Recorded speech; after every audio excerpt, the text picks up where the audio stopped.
aussi, on aura notre vengeance. Bon, c'est enregistré, ce que tu veux dire, mais c'était en 1973. C'était la question sur Zaya.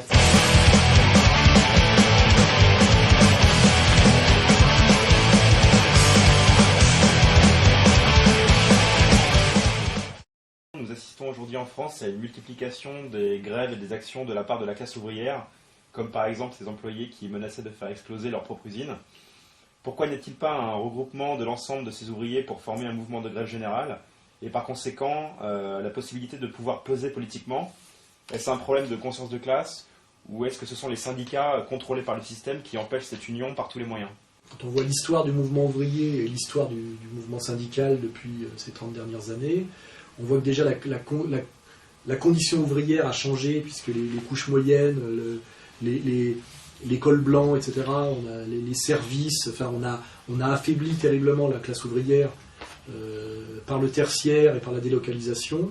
Dans le même temps, il y a eu toute une progressive cooptation des syndicats par le pouvoir. Ça a commencé par Force ouvrière, puis la CFDT, et maintenant la CGT de Thibault. Donc il y a une soumission des syndicats, une baisse de la conscience de classe ouvrière, une baisse de la réalité ouvrière avec la délocalisation et l'émergence des services et du tertiaire, etc. Donc on a un monde du salariat, en réalité, du petit salariat très affaibli, très atomisé, trahi par des syndicats qui d'ailleurs ne représentent que 7% des salariés, il faut le savoir, et qui de toute façon, jusqu'à la CGT, ont passé des accords au niveau européen dans une logique qui s'appelle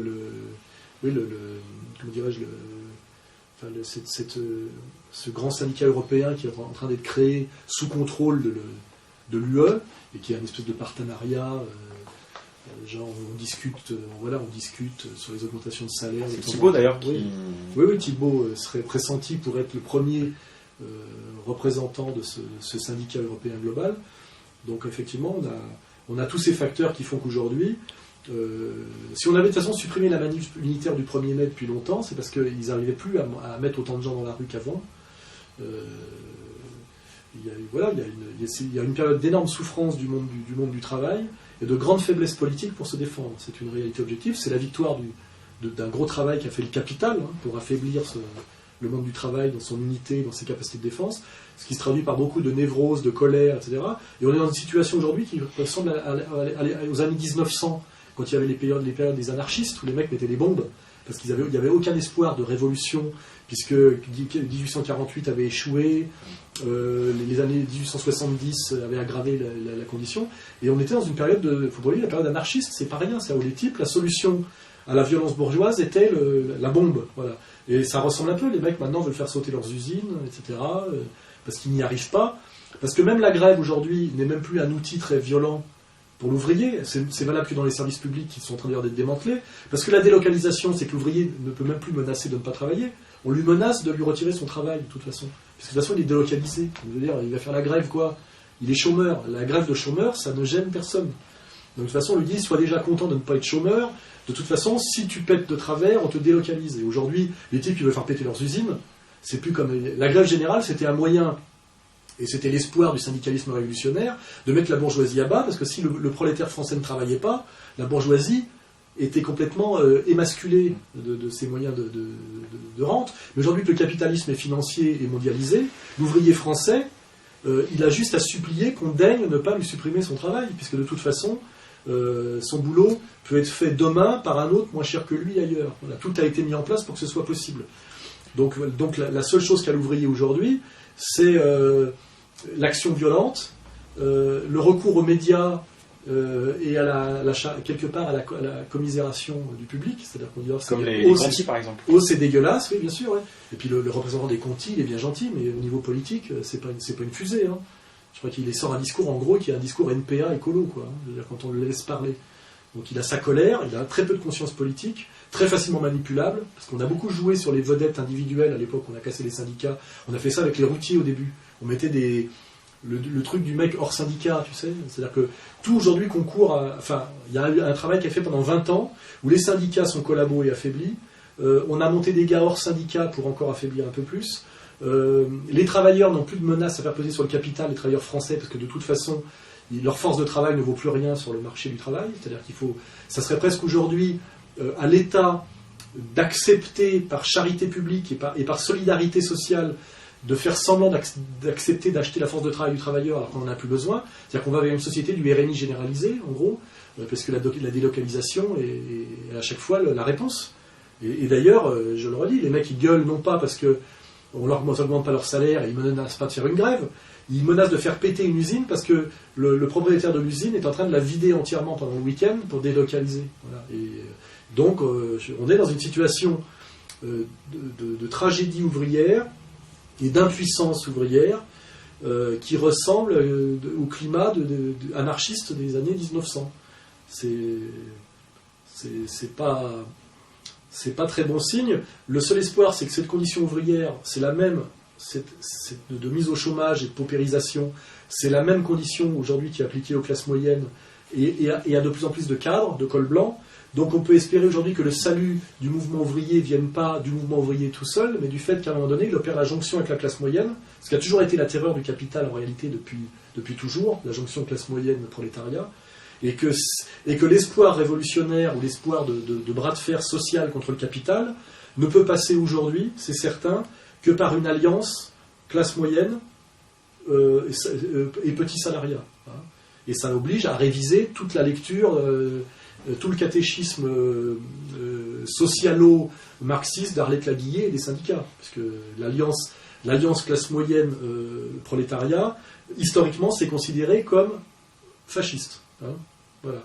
Mais pourtant, objectivement, n'importe quel économiste sérieux et analyste politique sérieux le sait et le dira, c'est la seule solution pour que le capital puisse être vaincu par le travail et que le travail puisse reprendre un peu la main par rapport à la puissance du capital mondialisé et financier, c'est cette union sacrée classe moyenne prolétariat, et cette union sacrée classe moyenne prolétariat, c'est appelé par les ennemis de droite et de gauche, c'est-à-dire par le capital et les professionnels du syndicalisme, c'est appelé comme, c'est qualifié d'expérience fasciste. Donc il va falloir se poser la question, si on accepte d'être fasciste, selon ce que dit la droite du capital et la gauche traître des syndicales, où est-ce qu'il va falloir renoncer à la victoire du travail, et est-ce qu'il va falloir accepter la soumission totale du travail face au capital pour ne pas se voir traité de fasciste.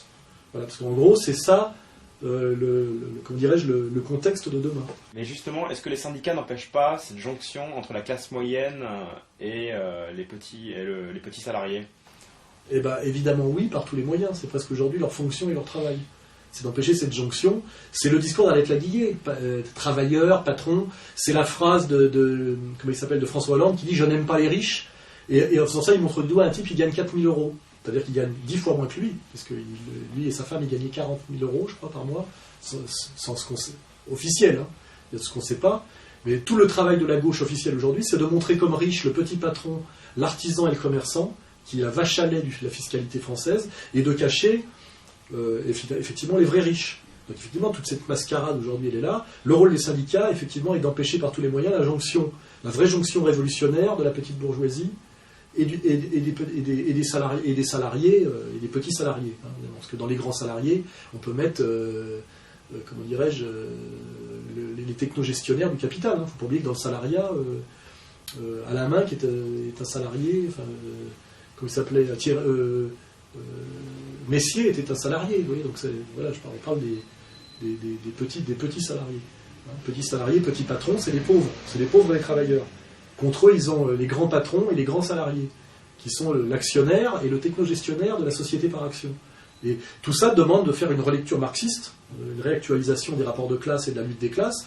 Et un des boulots des syndicats de l'extrême gauche et de même d'une certaine ultra-gauche, c'est d'empêcher la modernisation de cette lecture, et leurs catégories obsolètes sont objectivement au service du capital. Je vous dis, c'est la phrase, Arlette, patron, travailleur. Hein, ça ne veut aujourd'hui plus rien dire, parce que beaucoup de patrons sont des travailleurs quand ils sont issus de la classe moyenne, et pas mal de travailleurs sont des complices des rentiers et des petits rentiers de l'assistanat total quand ils sont des professionnels du syndicalisme, des professionnels du chômage et des RMistes volontaires. Hein. Donc c'est pour ça que un des travails qu'on fait à ER, que je fais moi, et que font très peu de gens aujourd'hui, parce que c'est un travail presque subversif et dangereux, c'est de dire, il y a toujours de la lutte des classes, mais il faut entièrement la redéfinir. Hein. Puisque les deux réponses, c'était celle-là, c'est-à-dire la lutte des classes n'existe plus, qui est la phrase du Parti Socialiste, en gros. Hein. La lutte des classes n'a jamais existé, ça c'est la droite classique. et Arlette qui dit si la lutte des classes, c'est le patron contre le travailleur. Tous ces gens-là participent du même mensonge. La lutte des classes existe, elle n'a jamais été aussi violente, et elle est d'autant plus violente qu'on la conceptualise mal. Voilà. Donc, je le redis, la lutte des classes aujourd'hui, c'est les petits salariés et les petits patrons unis contre le grand capital et le grand salariat. C'est-à-dire l'hyperclasse et la sous-classe unis contre la classe moyenne et le prolétariat au sens marxiste du terme, c'est-à-dire col bleu, petit col blanc. Prolétariat, il faut revoir la définition marxiste du prolétariat. C'est pas juste ça ne veut pas dire un travailleur manuel du secteur primaire et secondaire. C'est plus subtil que ça comme définition. Le 25 avril dernier, le grand rabbin de France, Gilles Bernheim, s'est rendu à Vichy à l'occasion de la journée des déportés pour nous rappeler ce qui s'est passé sous le régime de Pétain, pendant lequel un quart des Juifs ont été arrêtés, dénoncés et déportés. Il a à cette occasion réaffirmé l'importance du devoir de mémoire lors de cette commémoration. Qu'en pensez-vous et avez-vous commémoré Alain Soral ? Déjà, ça me fait marrer que, comme disait Dieudonné, ça serait difficile d'oublier. Parce que je veux dire, 60 ans après les faits, ce qui est marrant, c'est que le rappel devient quasi quotidien. Il y a 30 ans, on le rappelait beaucoup moins. Donc c'est normal, plus ça s'éloigne, plus il faut le rappeler sans doute. Voilà. Donc ce qui est intéressant, c'est quand même que le rabbin Bernheim, qui co-signe des textes assez étranges avec Finkielkraut, qu'il faudrait lire. Mais ce qui est intéressant, c'est que le rabbin Bernheim est allé à Vichy pour nous rappeler quelque chose que savent tous les érudits, les historiens, etc., c'est qu'effectivement, 3/4 des Juifs, en réalité c'est 85%, mais ne chipotons pas sur les chiffres, pas d'histoire de détails, ça veut dire il a rappelé que les 3/4 des Juifs avaient échappé à la déportation grâce au peuple de France, malgré les lois anti-juives, effectivement votées par le gouvernement collaborationniste. Et donc ce qu'il faut rappeler, c'est que s'il y avait un gouvernement collaborationniste en France, c'est que la France a fait une guerre à l'Allemagne qu'elle a perdue, elle a signé l'armistice, et que comme tout le monde ne pouvait pas partir à Londres, parce qu'il y a quand même 40 millions de gens en France et que c'est un pays, et ben, il y a eu une continuité, c'est-à-dire un gouvernement qui a assumé la tâche de gérer la France, notamment via un corps de fonctionnaires, et avec une pression d'un vainqueur et d'un occupant qui était l'Allemagne nazie. Et il apparaît aujourd'hui de plus en plus que le gouvernement de Vichy a fait ce qu'il a pu, malgré la défaite et la pression, pour protéger les Juifs de France. Et que c'est pour ça que la France est le pays de tous les pays d'Europe, je crois excepté la Bulgarie pour des raisons qui n'ont rien à voir, et le pays d'Europe est de très loin celui où les Juifs ont été le moins déportés. C'est-à-dire que la réalité des chiffres, c'est que 85% des Juifs de France ont échappé à la déportation grâce quand même à cette espèce de bouclier qui a été le gouvernement de Vichy. C'est admis par des grands historiens comme Caspi, c'était déjà admis par Raymond Aron, et aujourd'hui le grand rabbin l'admet enfin. C'est-à-dire rend enfin justice au peuple de France, qui a été quand même insulté et diffamé depuis 60 ans comme peuple globalement collabo, alors qu'il est dans son immense majorité résistant et protecteur de Juifs, puisque le chiffre du rabbin c'est 3/4 et le chiffre réel c'est 85%. Donc ce que je vois, c'est qu'on a insulté les Français au nom de 15% de gens qui méritaient de l'être. Voilà. Donc justice est rendue aujourd'hui. Alors la question qu'il faut se poser, c'est pourquoi cette justice qui est rendue au peuple de France à travers quelque part une nuance sur ce qu'a été le gouvernement de Vichy et le gouvernement Pétain. Le rabbin Bernheim d'ailleurs nous rappelle, chose très symbolique, que sa belle-mère et toute la famille de sa femme, c'est-à-dire 15 personnes, ont été protégées à Vichy même, c'est-à-dire dans la ville, dans la capitale du gouvernement collaborationniste, durant toute la durée de la guerre par des Français. Donc tout ça est hautement symbolique. Alors la question c'est pourquoi 60 ans après, le rabbin Bernheim, qui sait tout ça depuis toujours, daigne-t-il le dire publiquement, hein? C'est ça la question. Pourquoi ce qui était su par tous les érudits, juifs et non-juifs depuis des années, aujourd'hui, enfin, on ose rendre justice au peuple français sur son attitude pendant la guerre. Il est évident que tout ça est lié à un contexte général français en ce moment, c'est-à-dire que ça consiste, tout en culpabilisant toujours, parce que la culpabilisation est une rente symbolique évidente. Ça consiste quand même à tendre la main à une certaine France catholique à travers un discours nuancé sur Pétain. Parce que pourquoi ? Parce qu'une certaine communauté organisée aujourd'hui a retourné ses alliances. Et que si on veut bien que le français chrétien accepte de participer à la ratonnade anti-musulmane de demain, il va falloir quand même arrêter un peu de l'insulter. Donc aujourd'hui, je pense que la justice est rendue à la France chrétienne des années 40 par le rabbin Bernheim, non pas parce que la vérité lui est venue, mais parce qu'on a besoin cette communauté organisée a besoin, ou représentée par le CRIF, hein, je parle de communauté organisée, je ne parle pas des juifs à qui on n'a rien demandé, qui s'en foutent et qui n'y sont pour rien, mais cette communauté organisée a besoin aujourd'hui de tendre la main aux Gaulois chrétiens, et en le flattant un peu, et en arrêtant de l'insulter, de le diffamer, honteusement, pour qu'il accepte de participer à la lutte anti-musulmane, à l'anti-islamisme général, qui vaut à Zemmour d'être toute la journée dans les médias, et qui vaut d'ailleurs à Le Pen de pouvoir enfin dire ce qu'il a toujours dit sur Pétain, parce qu'il a quand même dit l'autre jour à l'émission RTL, machin, tout le monde a gueulé, mais il a fait que répéter ce qu'avait dit le grand rabbin le jour même. Ce qui est marrant, c'est que quand c'est De Gaulle qui le dit, c'est De Gaulle. Lapsus révélateur. Quand c'est Le Pen qui le dit, c'est quand même insupportable. Ça ne peut être dit que par un rabbin, en gros, cette vérité. Hein, voilà. Mais il y a quand même un contexte français qui évolue très vite et très fort en ce moment, qui est une inversion d'alliance, où aujourd'hui, c'est fini les parrains de l'antiracisme, parrains au sens mafieux du terme d'ailleurs, hein, qui montaient les franco-maghrébins musulmans contre les Français de souche, et vice-versa. Hein, c'est-à-dire qui montraient qu'on était des ignobles collabos, colons, etc. Aujourd'hui, il y a réhabilitation, il y a comment dirais-je, pas nostalgie, mélancolie française sur l'Empire français, hein, ça veut dire ce que ça veut dire, mélancolie de l'Empire autorisé par Zemmour, comment dirais-je, main tendue au régime de Vichy par le rabbin Bernheim, réconciliation avec le peuple de France qu'on arrête d'injurier.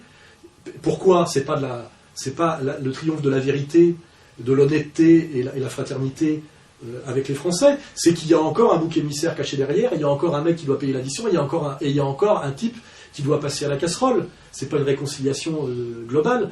Tout ça sur le dos de l'islamo-bamboula.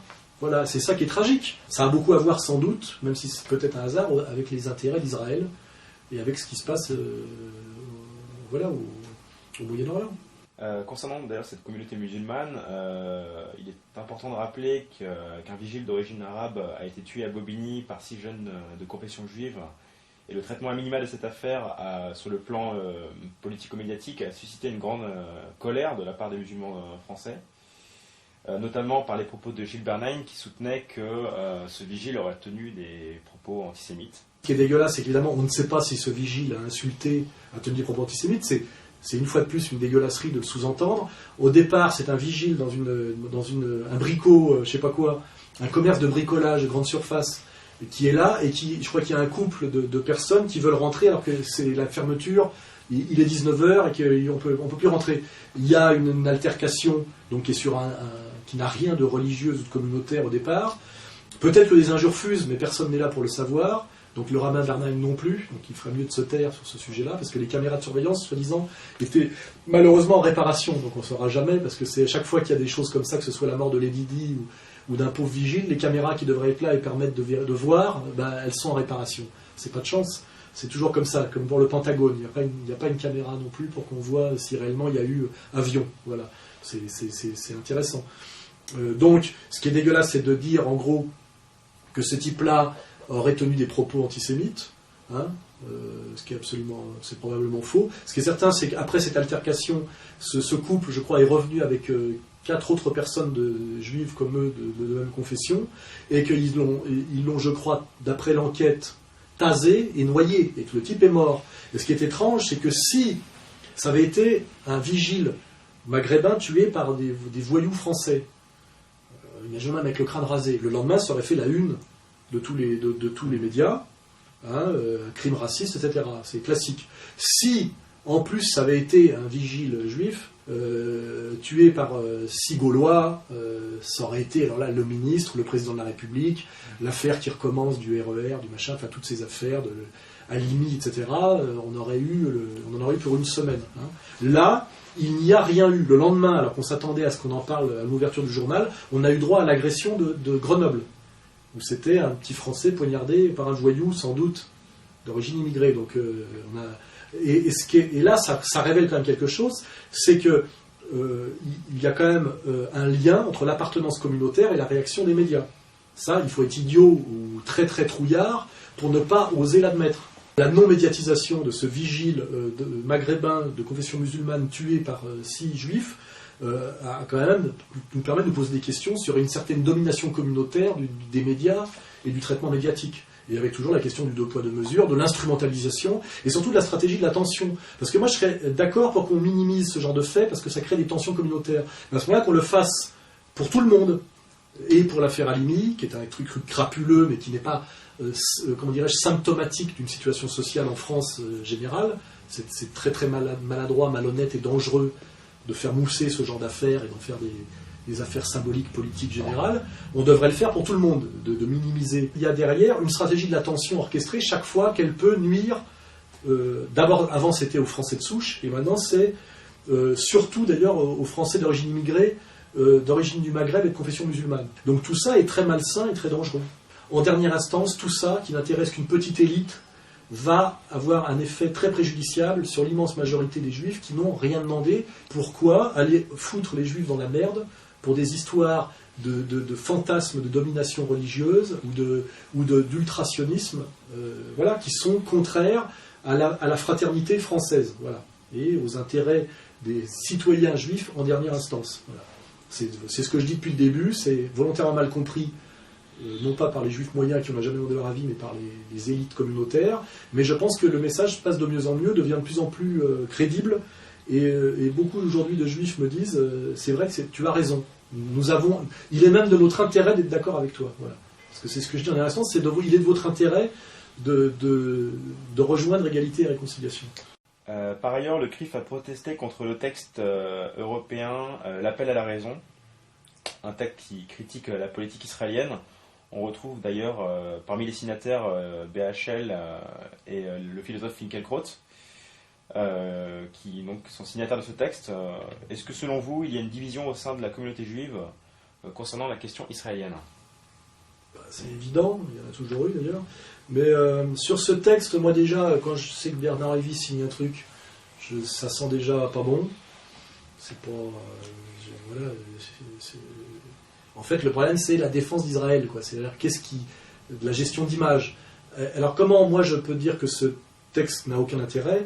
C'est que si ces gens-là avaient lancé une pétition pour dire qu'il faut qu'il y ait un État multiconfessionnel en Palestine, même en Israël-Palestine, on peut appeler ça comme on veut, un État multiconfessionnel, comme le Liban, etc. Je me dis, bon, c'est des hommes de bonne volonté, c'est parce que c'est la seule solution, vu qu'il peut pas, il y a qu'un seul territoire, il y a deux peuples sur un seul territoire, il faut qu'ils cohabitent, sinon il y en a un qui chasse l'autre, bon, voilà, c'est la donnée actuelle. Voilà. Dès lors que ce texte, je l'ai lu, et encore sur la fiction mensongère de deux États, c'est un texte d'escroc. Au moment où Bernard-Henri Lévy et les autres veulent qu'il y ait un État palestinien, qu'il y ait deux États, ils savent très bien que jour après jour, tout a déjà été fait, c'est déjà trop tard, pour qu'il puisse y avoir un État palestinien, il n'y a pas de continuité territoriale, il y a Gaza, il y a la Cisjordanie, et d'ailleurs Yvan Attal, en bon sioniste ultra, l'avait bien dit, il ne peut pas y avoir d'État palestinien, c'est un non-sens, il suffit de regarder la carte, etc. Ce que je voulais dire, c'est que les sionistes avaient tout fait, effectivement, pour que ce soit impossible. Donc, l'homme honnête, c'est celui qui dit un État multiconfessionnel. Ce qui est l'homme honnête des deux côtés d'ailleurs, parce que aujourd'hui, il y a des tas d'Israéliens qui sont nés là-bas, qui n'ont rien demandé. Il est évident qu'ils sont nés là-bas, c'est leur pays, ils y ont vécu. Bon, sauf si on est sur un discours anticolonial, ultra-violent, de purification ethnique à l'envers, etc., qui d'ailleurs pourrait rejoindre un certain discours FLN, sur des types qu'on chasse alors qu'ils sont là depuis 4 générations, ils ont bossé, ils ont relevé leurs manches, ils y ont cru, etc., ils ont développé le pays. Voilà, donc la solution, c'est à un moment donné la réconciliation nationale, une fois de plus, et un État multiconfessionnel, voilà, c'est pas la valise ou le cercueil. Or, en ce moment, la valise ou le cercueil, c'est le discours dominant, sioniste, dur, et par contre-coup, le discours dominant de la résistance palestinienne, radicalisée à juste titre. Voilà. Donc, les hommes de paix sont ceux qui sont pour un État multiconfessionnel. Les autres, ils assument leur position. Là, ce que je vois, c'est que cette fausse polémique à l'intérieur de la communauté, à mon avis, c'est du théâtre, parce que ce qui met réellement en danger le sionisme, et ce que les sionistes authentiques ne supportent pas, c'est qu'on leur propose une solution par un seul État multiconfessionnel.